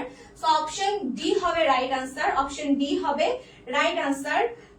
অপশন ডি বলেছো যারা, তারা সবাই সঠিক উত্তর দিয়েছো। 2 নম্বর প্রশ্নে চলে যাচ্ছি। অপরিচিতা গল্পে শম্ভুনাথ বাবুর পরিচয় সম্পর্কে বলা হয়েছে। এই প্রশ্নগুলোতে তোমরা যে অপশনগুলো থাকবে, অপশনগুলো খুবই ভালো মতো দেখবে। তোমরা অনেক সময় এক্সাইটমেন্টের কারণে এগুলো অনেক সময় ভুল দিয়ে ফেলো। তোমরা যদি গল্পটা ভালো মতো পড়ে ফেলো একবার, আমাদের পাঠ্য বই থেকেই হুবহু কমন চলে আসে। দেখো অপশন এ আছে বয়স তার 40-এর কিছু এপারে বা ওপারে। অপশন বি আছে চুল কাঁচা গোফে পাক ধরিতে আরম্ভ করিয়াছে মাত্র। অপশন ডি সি আছে সুপুরুষ বটে। অপরিচিতা গল্পে শম্ভুনাথ বাবু ছিল হচ্ছে কল্যাণীর বাবা। শম্ভুনাথ বাবু ছিল হচ্ছে কল্যাণীর বাবা। এখন অপশন এ আছে বয়স তার 40-এর কিছু এপারে বা ওপারে, চুল কাঁচা গোফে পাক ধরিতে আরম্ভ করিয়াছে মাত্র এবং সুপুরুষ বটে। আমরা একটু আগে যখন কল্যাণীর বাবার সম্পর্কে জানতে পেরেছি, আমরা জানি যে সে সুপুরুষ ছিল, চুল কাঁচা গোফে পাক ধরিতে আরম্ভ করেছে মাত্র। আমরা তোমাদেরকে বলেছিলাম যে এই ইনফরমেশনটা মনে রেখো, এবং বয়স তার 40-এর কিছু এপারে ওপারে। তো তিনটেই মিলে গিয়েছে, তো অপশন ডি হবে রাইট আনসার। চলো 3 নম্বর প্রশ্নে চলে যাচ্ছি। উদ্দীপক আছে একটাই, উদ্দীপকটি পড়ে তোমাদের 3 নাম্বার আর 4 নাম্বার প্রশ্নের উত্তরটা দেওয়া লাগবে। দেখো উদ্দীপকে কি বলেছে, মাতৃস্নেহের তুলনা নাই কিন্তু অতি স্নেহ অনেক সময় অমঙ্গল আনয়ন করে। ওই আমরা বলি না যে কোনো কিছু নিয়ে বাড়াবাড়ি করা ভালো না। হ্যাঁ, ভালোবাসা ভালো, কিন্তু অতিরিক্ত ভালোবাসা আমাদের নিজের জন্যই খারাপ। তো দেখো, যে স্নেহের উত্তাপে সন্তানের পরিপুষ্টি তাহারই আধিক্যে সে অসহায় হইয়া পড়ে। উদ্দীপকের বক্তব্য অপরিচিতা গল্পে কোন চরিত্রের কথা মনে করিয়ে দেয়? দেখো এই উদ্দীপকের সাথে অপরিচিতা গল্পের কোন চরিত্রকে মনে করিয়ে দেয়? দেখো অপশন এ আছে কল্যাণী, অপশন বি আছে অনুপম, অপশন সি আছে হরিশ, অপশন ডি আছে বিনোদা। বলতো কার কথা মনে করিয়ে দেয়? আমি তোমাদেরকে বলেছিলাম যে অনুপম হচ্ছে কোলে কোলেই মানুষ। তার মা তাকে এত ভালোবাসা দিছে যে সে খুবই পরনির্ভরশীল হয়ে গেছে, তার কোনো আত্মমর্যাদা নাই। সে মায়ের কথা আর মামার কথা ছাড়া চলতে পারে না। তো আমরা সবাই জানি এখানে অনুপমের কথা বলা হয়েছে যে বেশি ভালোবাসা, বেশি আদর স্নেহ তাকে মানে তার ক্ষতি করে দিয়েছে। এরপরে দেখো 3-এর আনসার হবে খ। 4 নাম্বার প্রশ্নে চলে যাচ্ছি। অপরিচিতা গল্পের কোন বাক্যটি উদ্দীপকের ভাবের প্রতিনিধিত্ব করে? আচ্ছা 3-এর বি বলেছে রূপকথার রাজকন্যা মাকসুদা মাহমুদ লাকি বলেছে 3-এর বি রূপকথার রাজকন্যা। আচ্ছা 3-এর বি যারা বলেছে তারা সঠিক উত্তর দিয়েছো। আমরা 4 নাম্বার প্রশ্নে চলে যাচ্ছি। অপরিচিতা গল্পের কোন বাক্যটি উদ্দীপকের ভাবের প্রতিনিধিত্ব করে?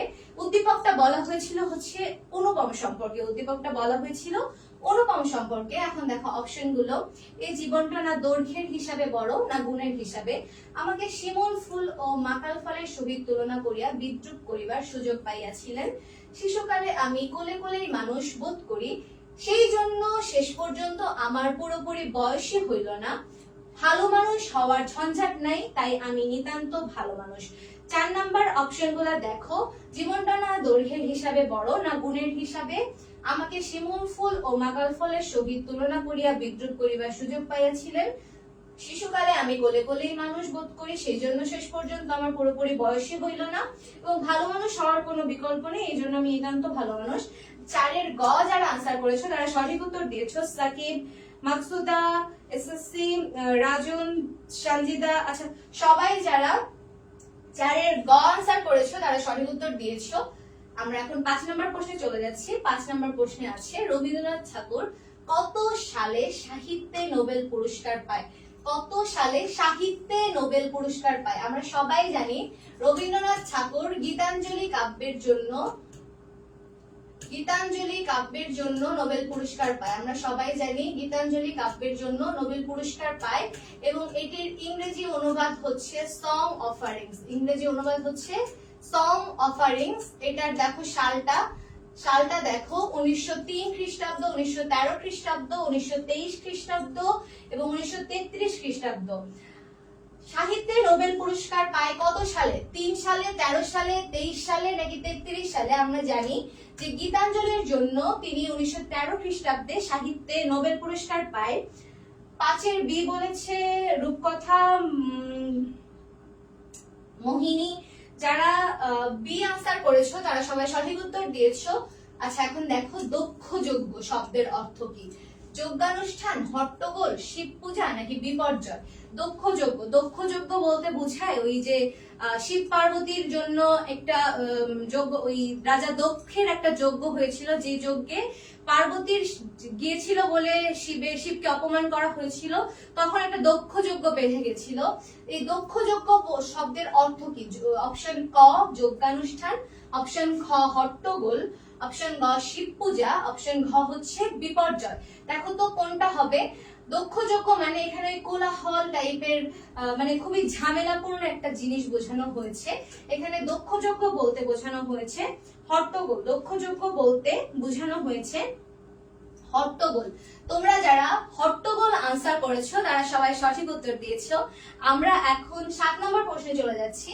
দেখো 7 নম্বর প্রশ্নে কি আছে? তোমরা ক্লাসটি একটু শেয়ার করে দাও, সেই সাথে জানাও ক্লাসটি তোমাদের কেমন লাগছে এবং আমাকে তোমরা ঠিকমতো দেখতে পাচ্ছ কিনা। ক্লাসটি একটু শেয়ার করে দাও, ফ্রেন্ডদেরকে একটু মেনশন দিয়ে দাও। অপরিচিতা গল্পে অনুপমের আসল অভিভাবক কে ছিলেন? 7 নম্বর প্রশ্নে দেখো যেটা আছে, অপরিচিতা গল্পে অনুপমের আসল অভিভাবক কে ছিল? অপশন ক হরিশ, অপশন খ মামা, অপশন গ মা, অপশন ঘ হচ্ছে বিনু দাদা। বলতো অপরিচিতা গল্পের অনুপমের আসল অভিভাবক কে ছিল? অনুপমের আসল অভিভাবক কে ছিল? হরিশ, মামা, মা নাকি বিনু দাদা? আমরা সবাই জানি অপরিচিতা গল্পে অনুপমকে পরিচালনা করতে হচ্ছে অনুপমের মামা। সেক্ষেত্রে অনুপমের আসল অভিভাবক ছিল হচ্ছে অনুপমের মামা। তার মামা স্লাইড তোমরা পেয়ে যাবে। তোমরা ক্লাসে মনোযোগ দাও, এমসিকিউ গুলো সলভ করো, স্লাইড তোমরা পেয়ে যাবে। স্লাইডের চিন্তা করতে হবে না। এখানে অনুপমের আসল অভিভাবক ছিল হচ্ছে অনুপমের মামা।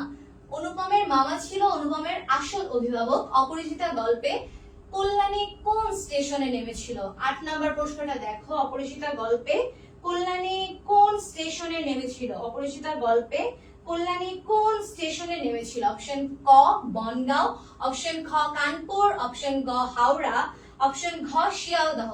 কোন স্টেশনে নেমেছিল? অপরিচিতা গল্পে কল্যাণী কোন স্টেশনে নেমেছিল? বনগাঁও, কানপুর, হাওড়া নাকি শিয়ালদহ? কোন স্টেশনে নেমেছিল? কমেন্ট করো, কোন স্টেশনে নেমেছিল? অপরিচিতা গল্পে কল্যাণী কোন স্টেশনে নেমেছিল? অপরিচিতা গল্পে কল্যাণী কোন স্টেশনে নেমেছিল? বনগাঁও, কানপুর, হাওড়া নাকি শিয়ালদহ? আমরা সবাই জানি যে অপরিচিতা গল্পে কল্যাণী কানপুর স্টেশনে নেমেছিল। আচ্ছা, ক্লাসটা ভালো লাগছে। 8-এর বি বলেছে সঞ্জিদা, বি। তোমরা যারা বি আনসার করেছো, অর্থাৎ অপরিচিতা গল্পে কানপুরে নেমেছিল কল্যাণী, তোমরা সবাই একটু কমেন্ট করো। আচ্ছা, কানপুরে নেমেছিল, যারা কানপুর আনসার করেছো তারা সঠিক উত্তর দিয়েছো। অনুপমের মামার কোন ধরনের কন্যা পছন্দ নয়? আমি তোমাদেরকে অলরেডি গল্পে বলে ফেলেছি যে অনুপমের মামার হচ্ছে ধনীর কন্যা পছন্দ নয়, কারণ সে এমন একটা মেয়ে আনতে চায় যে তাদের কথায় সবসময় মাথা নিচু করে থাকবে, তারা যা বলবে সেটা তারা সেই মেয়ে শুনবে। কিন্তু যদি ধনীর একটা মেয়ে আসে তখন তো তারা যা বলবে দেখা যাবে তাদের মুখের উপর আর একটা কথা বলে দিচ্ছে। এই বিষয়টা মামার পছন্দ না। তো দেখো অনুপমের মামা কোন ধরনের কন্যা পছন্দ না, আমাদের অপশন গুলো একটু দেখো। অপশন ক আছে গরিবের, অপশন খ আছে ধনী, অপশন গ আছে সুন্দর, অপশন ঘ আছে অসুন্দর। আমরা সবাই জানি যে অনুপমের মামার হচ্ছে ধনীর কন্যা পছন্দ না। অনুপমের মামার হচ্ছে ধনীর কন্যা পছন্দ না, কারণ ধনীর কন্যা আসলে সবসময় তাদের কথা মেনে চলবে এমন কোনো কথা নাই। দেখা যাবে ধনির কন্যা আসলে তাদের মানে ধনির কন্যা আসলে ওই মেয়ের কথাই ওদের শুনে চলতে হচ্ছে। এই জন্য অনুপমের মামার হচ্ছে ধনির কন্যা পছন্দ না, তার এমন কন্যাই পছন্দ যে মেয়েটা হবে গরিব কিন্তু তার বাবার অঢেল ধন সম্পত্তি থাকবে এবং মন থাকবে অনেক বড়, যাতে অনুপমদের অনেক কিছু দিতে পারে। মানে সবসময় একটা লোভী লোভী টেন্ডেন্সি তাদের। তো অনুপমের মামার ধনির কন্যা পছন্দ না। আমরা 10 নম্বর প্রশ্নে চলে এসেছি। সানাই, ঢোল ও কাশি এই 3 ধরনের বাদ্যযন্ত্রের সৃষ্ট ঐক্যতানকে কি বলে? দেখো 3টা কি কি আছে, সানাই, ঢোল ও কাশি। এই 3 প্রকার বাদ্যযন্ত্রের সৃষ্ট ঐক্যতান বাদনকে কি বলে? অপশন ক রসন চৌকি, অপশন খ দাদরা, অপশন গ ত্রিতাল, অপশন ঘ পঞ্চস্বর। বলো তো কি বলে? রসন চৌকি বলে, দাদরা বলে, ত্রিতাল বলে নাকি পঞ্চস্বর বলে? এই 3টির মাধ্যমে যে একটা ঐক্যতান সৃষ্টি হয় একে কি বলে? রসন চৌকি বলে, দাদরা বলে, ত্রিতাল বলে নাকি পঞ্চস্বর বলে? আচ্ছা, 10 নম্বরের ছানাই, ঢোল, কাশি এই 3 প্রকার বাদ্যযন্ত্রের সৃষ্ট ঐক্যতানকে কি বলে? রসন চৌকি বলে, দাদরা বলে, ত্রিতাল বলে নাকি পঞ্চস্বর বলে? আচ্ছা, 10-এর এ শিখা রায় বলেছে, 10-এর এ মুগ্ধ দে বলেছে, 10-এর এ লাকি বলেছে, 10-এর এ রূপকথা বলেছে, 10-এর এ নুসরাত ফারিয়া বলেছে, 10-এর এ। 10-এর এ যারা বলেছো তারা সবাই সঠিক উত্তর দিয়েছো। এটিকে বলা হয় রসন চৌকি। তোমাদের এই প্রশ্নটা এই রসন চৌকি কি, এটা কিন্তু তোমাদের ওই সৃজনশীলের ক নাম্বার প্রশ্নে চলে আসতে পারে 1 নম্বরে, যে রসন চৌকি বলতে কি বোঝায়। দেখো এখানে লেখা আছে সানাই, ঢোল ও কাশি এই 3 প্রকার বাদ্যযন্ত্র সৃষ্ট ঐক্যতান বাদনকে রসন চৌকি বলে। চলো 11 নম্বর প্রশ্নে চলে যাই। তিনি কোনো মতেই কারো কাছে ঠকিবেন না, তিনি বলতে অপরিচিতা গল্পে কাকে বোঝানো হয়েছে? তিনি কারো কাছে ঠকিবেন না। ডিস্টার্ব করি একটু, হ্যাঁ। আচ্ছা, সবাই একটু শুনো। ম্যাডামের কাছে আশা করি তোমাদের অনেক বেশি ভালো লাগছে। আমাদের ইংরেজি কোর্স রানিং আছে, তোমরা জানো। ইংরেজি কোর্সের সাথে বাংলা এবং আইসিটি কোর্স সম্পূর্ণ ফ্রিতে, এবং আমাদের কোর্স ফি 1500 টাকা। তোমাদের এই 7 দিন যে আমাদের ফ্রি ক্লাস চলবে, এই 7 দিনের মধ্যে তুমি যদি ভর্তি হও তাহলে তুমি কিন্তু ডিসকাউন্ট পাচ্ছ, অর্থাৎ এই 1500 টাকার পরিবর্তে অনলি 510 টাকা তুমি ভর্তি হতে পারবা। বাংলা ইংরেজি কোর্স সাথে বাংলা আইসিটি ফ্রি। ভর্তি হওয়ার জন্য আমাকে এই যে হোয়াটসঅ্যাপ আছে, হোয়াটসঅ্যাপে নক দিবা। আর এই যে ছোট্ট একটা ইমন্স ফাইনাল সাজেশন বইটা দেখতে পাচ্ছ, এই বই থেকে বিভিন্ন বিশ্ববিদ্যালয়ে সর্বোচ্চ কমন এসেছে। এবারও ঢাকা বিশ্ববিদ্যালয়ে 15টার মধ্যে 12টা, সি ইউনিটে 12টার মধ্যে 8টা, তোমার বিউপিতে 40টার মধ্যে 31টা কমন আসছে, জগন্নাথে 100% কমন, রাজশাহীতে তোমার 26টা, 27টার মধ্যে 23টা সরাসরি কমন। সকল বিশ্ববিদ্যালয়ে এভাবে আসছে। তো তোমাদের এইচএসসি পরীক্ষাতে এই বইটা কিনে এখন থেকে ডেইলি 2 পেজ 4 পেজ করে বাসায় পড়বা, তাহলে তোমরা ইংলিশে এগিয়ে থাকবা। ক্লিয়ার? এই বইটা তুমি তোমার নিকটস্থ যে কোনো লাইব্রেরিতে পাবা অথবা অনলাইনে রকমারি থেকে নিতে পারবে ইনশাআল্লাহ। আর গতকালকে আমরা যে ক্লাসটা নিয়েছি, এই ক্লাসের উপরে কিন্তু আমরা আজ রাত 10টায় পরীক্ষা নেব, অর্থাৎ uses of special words or phrases. এবং আজকে মৌমিতা যে ক্লাসটা নিচ্ছে, এই ক্লাসের উপর আমরা আগামীকালকে পরীক্ষা নেব ইনশাআল্লাহ। ওকে, সব মনোযোগ দিয়ে ক্লাস করবো। আর আগামীকাল সন্ধ্যা 7টায় কিন্তু আমাদের আইসিটি ক্লাস হবে। আইসিটি অত্যন্ত গুরুত্বপূর্ণ একটা অধ্যায় পড়ানো হবে। যে ক্লাস নেবে, যেমন মৌমিতা কিন্তু ঢাকা বিশ্ববিদ্যালয়ের স্টুডেন্ট, যে ক্লাস নেবে সেই কিন্তু ঢাকা বিশ্ববিদ্যালয়, অর্থাৎ এখানে যারা স্টার গেইন করেছে লাইফে তারাই আমরা ক্লাস দিচ্ছি ইনশাআল্লাহ। ওকে, থ্যাংক ইউ ভেরি মাচ। কেডিও। চলো আমরা পরবর্তী প্রশ্নে চলে যাই। দেখো 11 নম্বর প্রশ্নে কি আছে, তিনি কোনো মতেই কারো কাছে ঠকিবেন না, তিনি বলতে অপরিচিতা গল্পে কাকে বোঝানো হয়েছে? তিনি কখনোই কারো কাছে ঠকিবেন না। এখানে তিনি বলতে অপরিচিতা গল্পে মামাকে বুঝিয়েছে, শম্ভুনাথকে বুঝিয়েছে, হরিশকে বুঝিয়েছে নাকি অনুপমকে বুঝিয়েছে? কে কারো কাছে ঠকতে রাজি না? আনসার দাও তো, কে কারো কাছে ঠকতে রাজি না? আমরা সবাই জানি যে মামা সবসময় নিজেকে অনেক চালাক মনে করে এবং তিনি কারো কাছে ঠকতে রাজি না। তোমরা যারা 11-র ক আনসার করেছো, মামা, সজীব বলেছে মামা, মেঘ বলেছে মামা, তোমরা যারা মামা আনসার করেছো তারা সঠিক উত্তর দিয়েছো। চলো 12 নম্বর প্রশ্নে চলে যাচ্ছি। শ্বশুরের সামনে অনুপমের মাথা হেট করে রাখার কারণ কি? শ্বশুরের সামনে অনুপমের মাথা হেট করে রাখার কারণ কি? শ্বশুরের ব্যবহারে, লজ্জায়, বিয়ের আওয়াজ দেখে, মামার গহনা পরীক্ষার কারণে?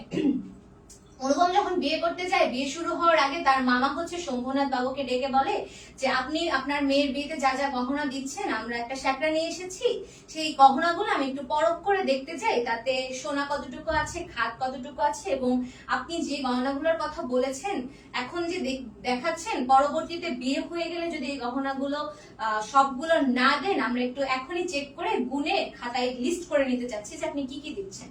তো এর ফলে যখন অনুপমের শ্বশুর অর্থাৎ কল্যাণীর বাবার মাথাটা হিট হয়ে গিয়েছে, তখন অনুপম আর শ্বশুরের সামনে দাঁড়াতে পারে না। দেখো অপশন গুলো, শ্বশুরের ব্যবহারে লজ্জায়, বিয়ের আয়োজন দেখে, নাকি মামার গহনা পরীক্ষার কারণে। এখানে মামার গহনা পরীক্ষার কারণে অনুপম আর তার শ্বশুরের সামনে দাঁড়াতে পারে না, মাথা নিচু করে থাকে। চলো আমরা 13 নম্বর প্রশ্নে চলে যাই। কলিকাতার বাহিরে বাকি যে পৃথিবীটা আছে সমস্তটাকেই মামা আন্দামান দ্বীপের অন্তর্গত বলিয়া জানেন। অপরাজিতা গল্পের এই উক্তিতে মামার চরিত্রের যে বৈশিষ্ট্য ফুটে উঠেছে তা হলো, এই লাইনটা একদম বই থেকে দেওয়া, যে কলিকাতার বাহিরে বাকি যে পৃথিবীটা আছে সমস্তটাকেই মামা আন্দামান দ্বীপের অন্তর্গত বলিয়া জানে। এইটির মাধ্যমে অপরাজিতা গল্পের এই মামা চরিত্রের যে বৈশিষ্ট্য ফুটে উঠেছে। অপশনগুলো দেখো, অপশন ক ধর্মনিষ্ঠা, অপশন খ দেশপ্রেম, অপশন গ কুসংস্কার, অপশন ঘ হচ্ছে কূপমণ্ডুকতা। অপশনগুলো দেখো, ধর্মনিষ্ঠা, দেশপ্রেম, কুসংস্কার আর কূপমণ্ডুকতা। আমরা জানি এটার আনসার হবে হচ্ছে কূপমণ্ডুকতা। তোমরা যারা 13 ঘ আনসার করেছো তারা সবাই সঠিক উত্তর দিয়েছো। 14 নম্বর প্রশ্নে কি আছে একটু দেখো। কোন ঘটনায় অনুপমের মন পুলকের আবেশে ভরে গিয়েছিল? কোন ঘটনায় অনুপমের মন পুলকের আবেশে ভরে গিয়েছিল? ক্লাসটা একটু শেয়ার করে দাও এবং ফ্রেন্ডদেরকে একটু মেনশন দিয়ে দাও। আমরা আরো কিছু ইম্পর্টেন্ট এমসিকিউ সলভ করব, যেগুলো তোমাদের পরীক্ষায় হুবহু কমন চলে আসবে। দেখো, কোন ঘটনায় অনুপমের মন পুলকের আবেশে ভরে গিয়েছিল? অপশনগুলো দেখো, বিনোদা কর্তৃক মেয়ে পছন্দ হওয়া, বিবাহের দিন ধার্য হওয়া, বিবাহ না করতে কল্যাণীর পণ, গাড়িতে কল্যাণীর সাথে সাক্ষাৎ। অপশনগুলো দেখো, বিনোদা কর্তৃক মেয়ে পছন্দ হওয়া, বিবাহের দিনক্ষণ ধার্য হওয়া। কোন ঘটনায় অনুপমের মন পুলকের আবেশে ভরে গিয়েছিল? বিনোদা কর্তৃক মেয়ে পছন্দ হওয়া, বিবাহের দিনক্ষণ ধার্য হওয়া, বিবাহ না করতে কল্যাণীর পণ, গাড়িতে কল্যাণীর সাথে সাক্ষাৎ। আনসারটা দাও, কোনটার জন্য পুলকের আবেশে তার মন ভরে গিয়েছিল? আচ্ছা, বিনোদা কর্তৃক মেয়ে পছন্দ হওয়া, বিবাহের দিনক্ষণ ধার্য হওয়া, বিবাহ না করতে কল্যাণীর পণ এবং গাড়িতে কল্যাণীর সাথে সাক্ষাৎ হওয়া। বলতো কোনটির জন্য অনুপমের মন আবেগের পুলকে ভরে গিয়েছিল? আচ্ছা, 14 ক বলেছে, 14 ক বলেছে, আনিসা বলেছে 14 ক, শিখা রায় বলেছে 14 ক।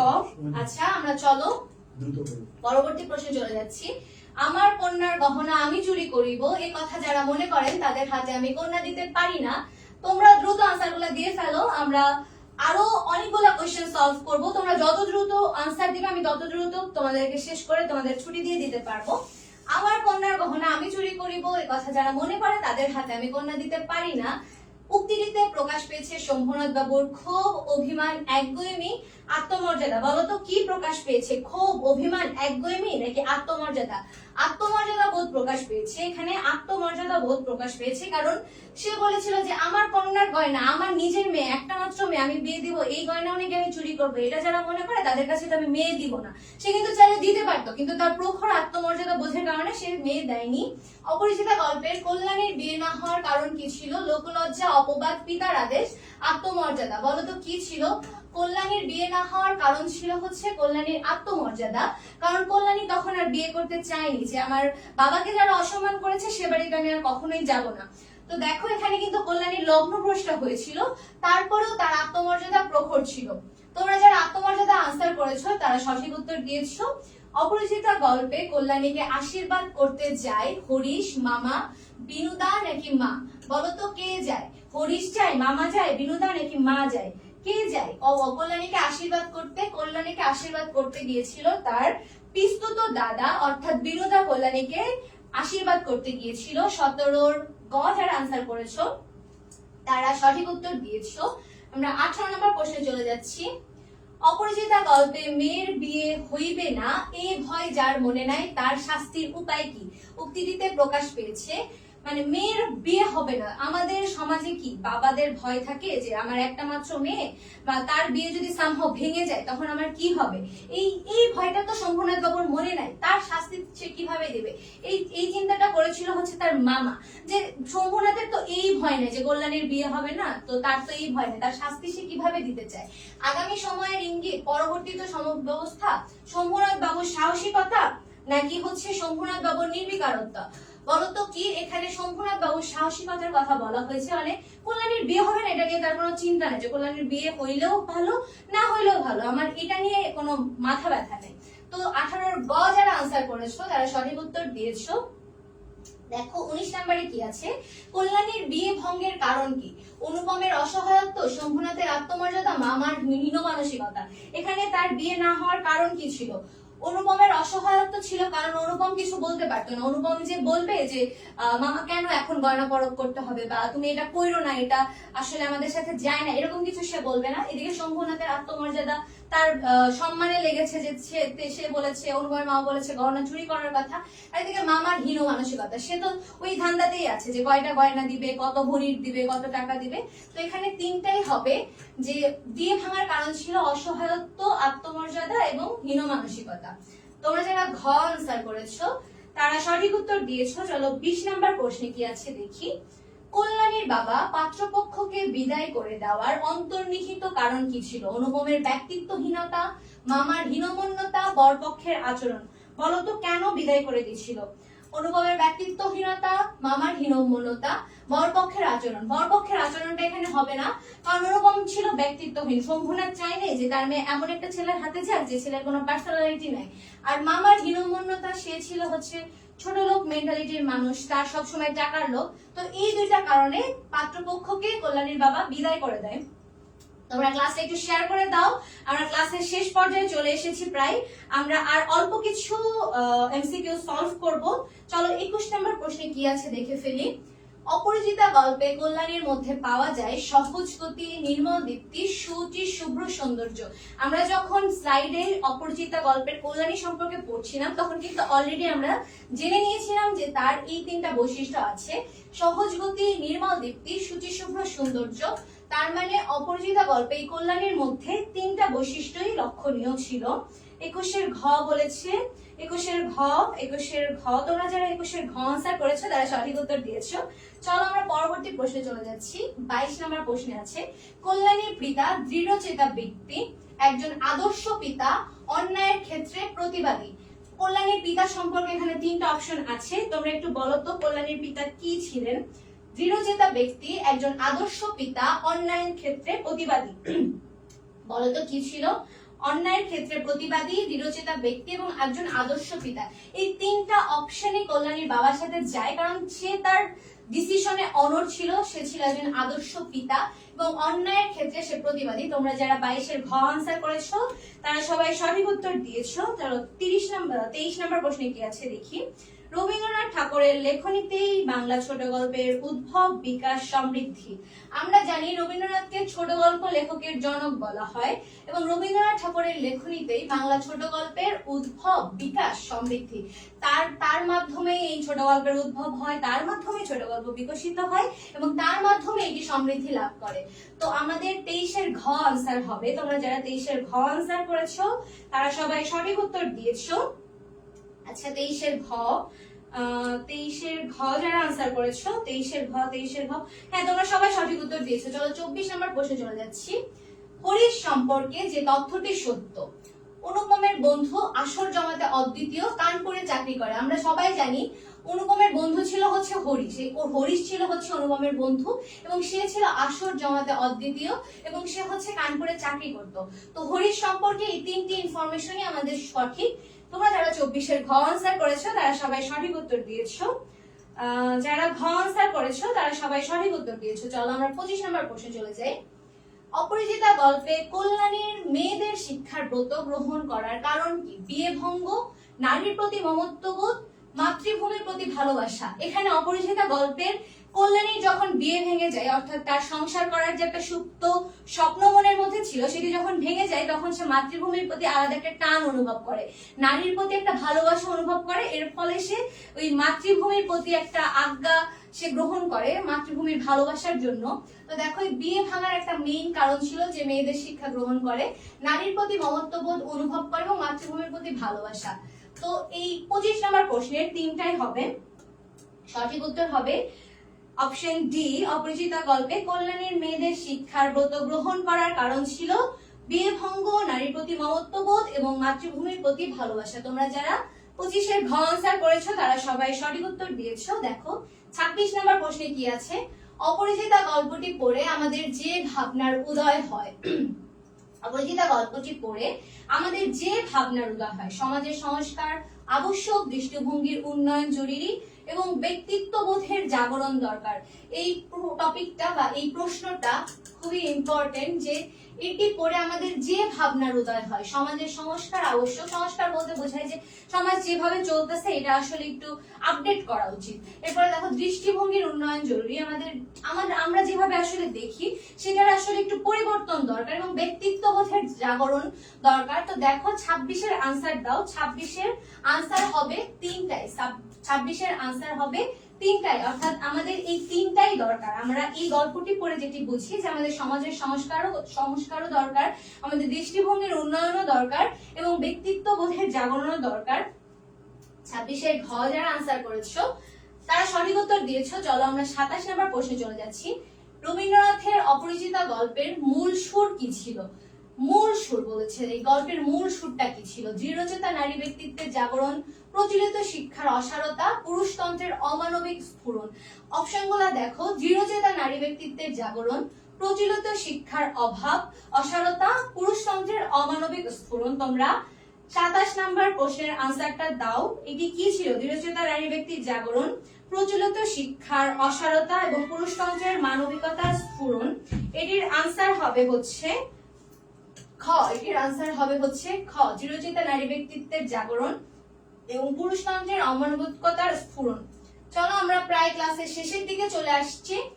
এখন আমরা 28 নম্বর প্রশ্নটা একটু দেখি কি আছে। থাকিবার মধ্যে ভিতরে আছেন মা এবং বাইরে আছেন মামা, ভিতরে আছে মা এবং বাইরে আছেন মামা। অনুপমের এই উক্তিটিতে প্রকাশ পেয়েছে অপারগতা, পরনির্ভরতা, ব্যক্তিত্বহীনতা। কি প্রকাশ পেয়েছে বলতো?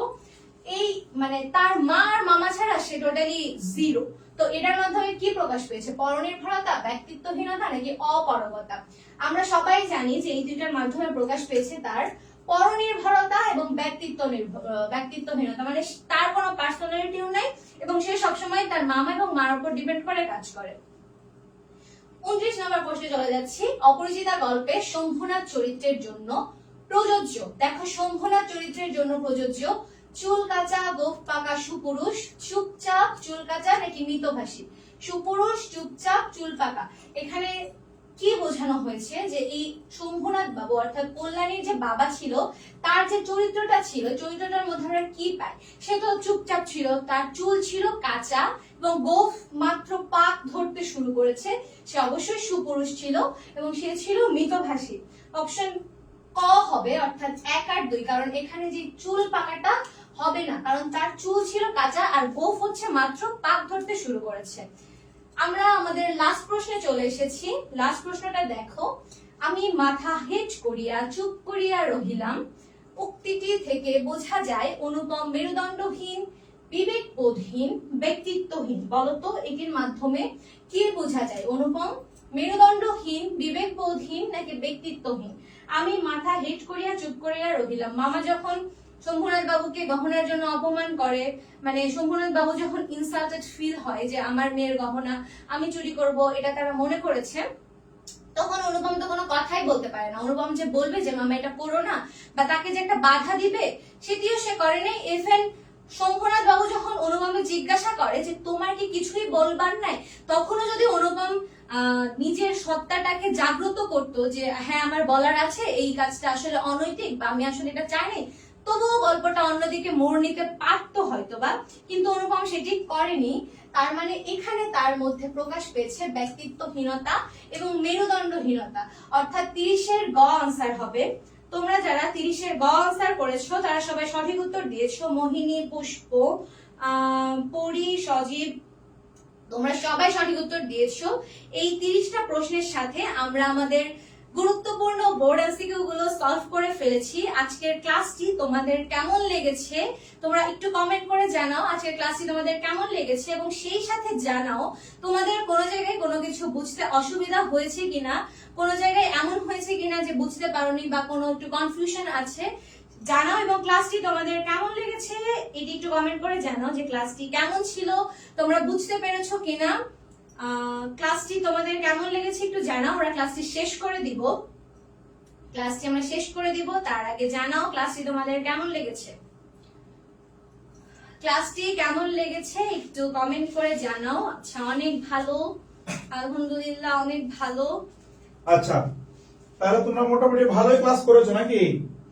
যারা ক্লাসে শেয়ার করেছো তারা কিন্তু পিডিএফ পাবা। আমি আবারও তোমাদেরকে বলে দিছি যে তোমরা জানো যে আমরা তোমাদের 7 দিনের জন্য, হ্যাঁ 7 দিন ব্যাপী কিন্তু আমরা ফ্রি ক্লাস নিয়েছি তোমাদের জন্য।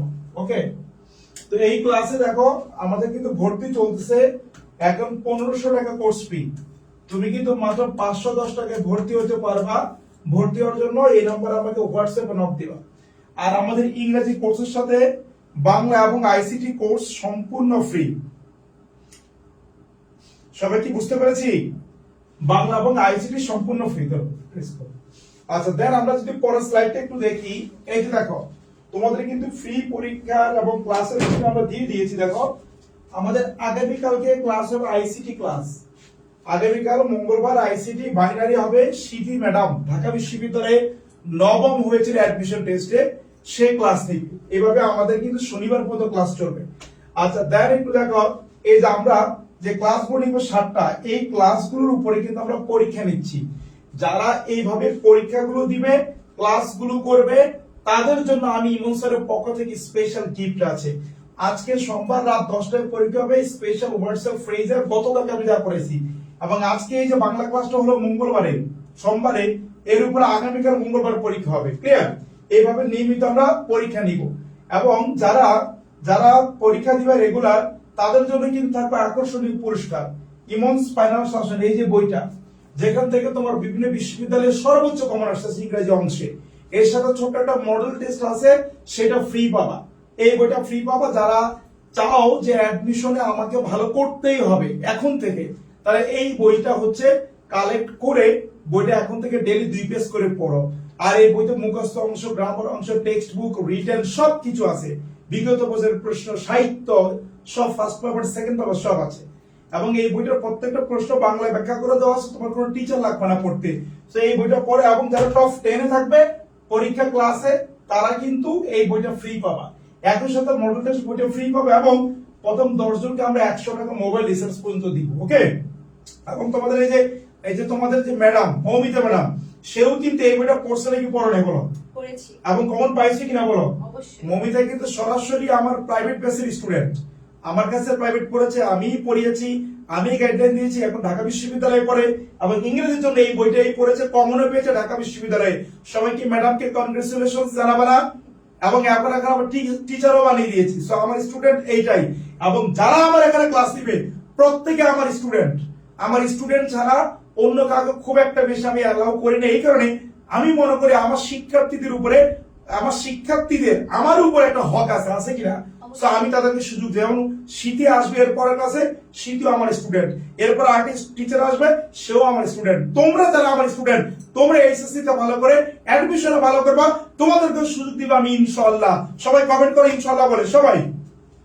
এই যে তাবাসসুম দিদি দেখো ঢাকা বিশ্ববিদ্যালয়ে ফার্স্ট হয়েছে। তোমরা এইচএসসি পরে অ্যাডমিশন করবে আমার কাছে, এই তিথির মতো একাডেমিক করেছে, অ্যাডমিশন করেছে, ঢাকা থেকে কিন্তু ফার্স্ট হয়েছে, এবং আমাদের ইউসিসির স্টুডেন্ট।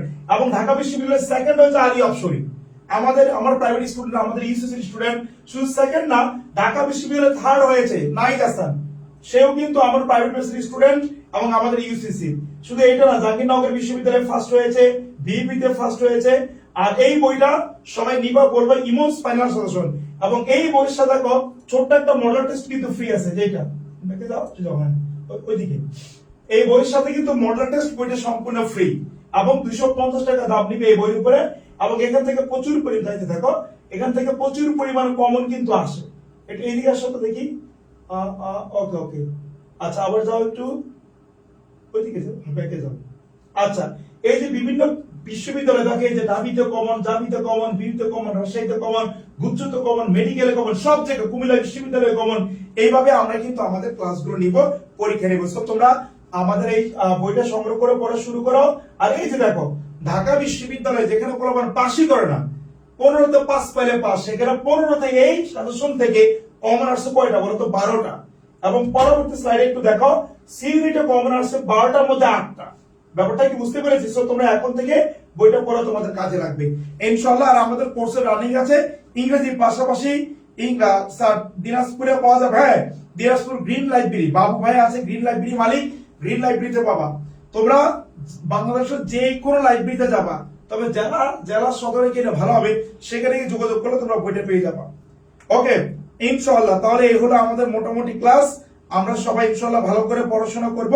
আমাদের পরবর্তী ক্লাস আগামীকাল সন্ধ্যা 7টায়, আইসিটি সেকেন্ড পেপার বাইনারি। সবাই কিন্তু অবশ্যই ক্লাস করবো। ওকে, থ্যাংক ইউ ভেরি মাচ।